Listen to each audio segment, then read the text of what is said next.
de conversar um pouquinho sobre políticas públicas baseadas em ciência, que seria fazer ciência.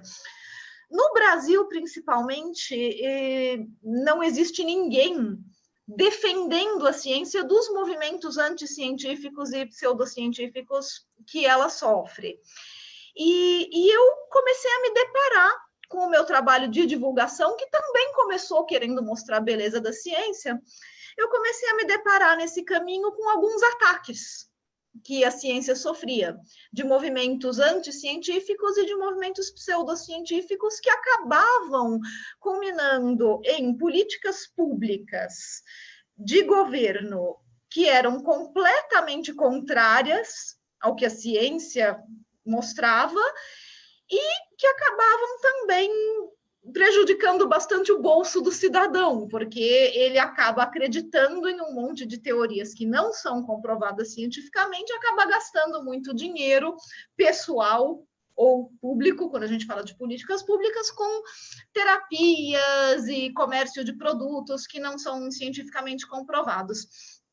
Eu ingressei muito nessa parte de defesa da ciência justamente por causa disso. Não é uma parte, não é um trabalho tão bonito, não é um trabalho que encanta as pessoas, é um trabalho extremamente necessário e que pouquíssima gente faz.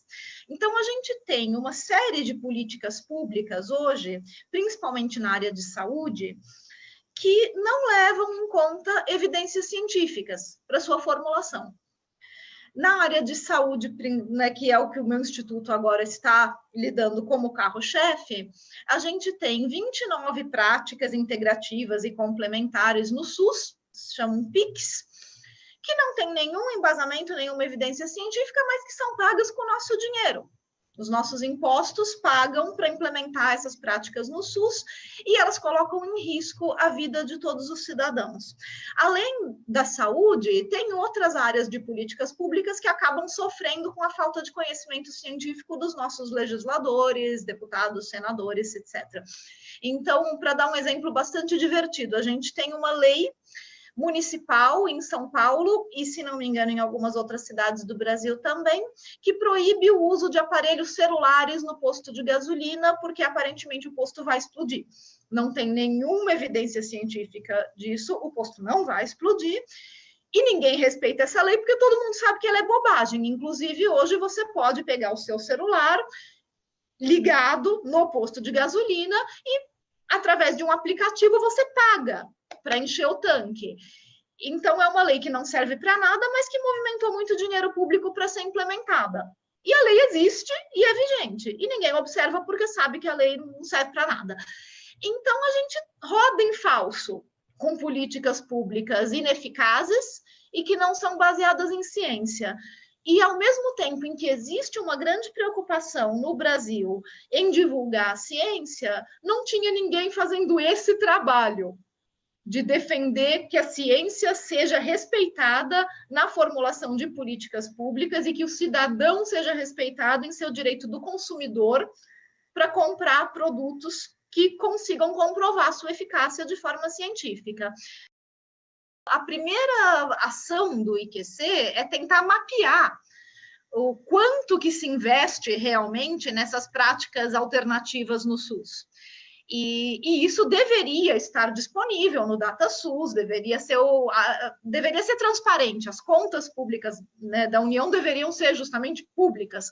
E apesar delas serem públicas, é muito difícil navegar no sistema, e a gente não conseguiu até agora, mesmo após contratar um jornalista de dados especializado nisso, a gente não conseguiu ter acesso aos números, né, que representam realmente os gastos em pseudociência no SUS. Até porque o sistema como isso opera, ele é bastante complicado. O Ministério da Saúde não oferece uma verba fixa para as práticas integrativas.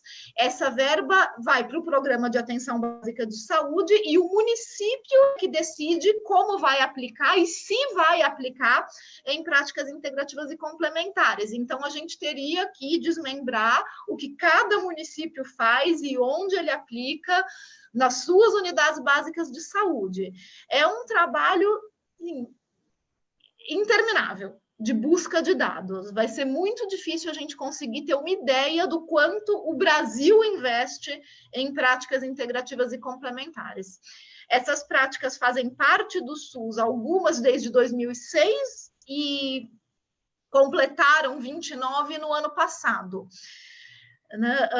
Teve bastante reclamação mesmo do Conselho Federal de Medicina, que só reconhece como práticas médicas a homeopatia e a acupuntura, não reconhece nenhuma das outras 27. Então, eu tenho procurado parlamentares que se interessam pelo tema.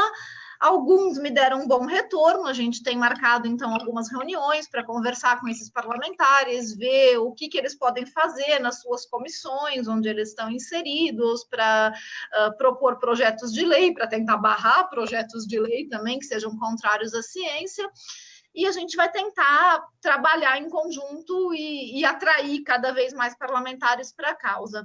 Em relação ao executivo, a gente vai tentar contato com os ministérios, mas, como eu falei, o Instituto tem apenas 2 meses e a gente ainda pegou mudança de governo, então, né, esses contatos demoram um pouco para estabelecer.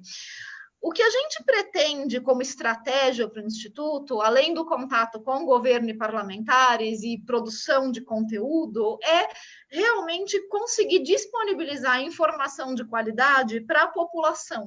A divulgação científica não é uma atividade reconhecida dentro da academia como atividade fim, ela não é valorizada dentro da academia, e se você realmente quer viver de divulgação científica, você está no país errado, porque vai ser muito difícil fazer isso no Brasil. Uhum. Estamos lutando para que isso mude. Acho que todo mundo como nós que doa grande parte do seu tempo, eu que dou praticamente todo o meu, né, para fazer divulgação científica, a gente está lutando para que seja reconhecida como uma atividade fim, para que seja remunerada, e para que seja valorizada dentro da academia. Mas, infelizmente, não é essa a realidade ainda.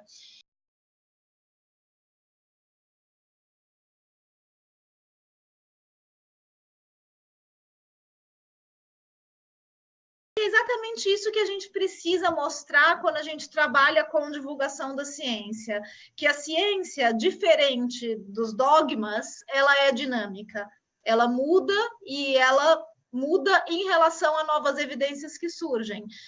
As pseudociências são dogmáticas, elas são estáticas. A homeopatia é exatamente a mesma hoje como ela era 200 anos atrás. A acupuntura, essa atividade milenar que todo mundo reverencia por ser milenar, ela é tão milenar que ela é a mesma como ela era 5.000 anos. Então, nenhuma dessas práticas leva em conta novas descobertas científicas e não se adapta às novas descobertas. A ciência, sim, por isso a ciência é dinâmica.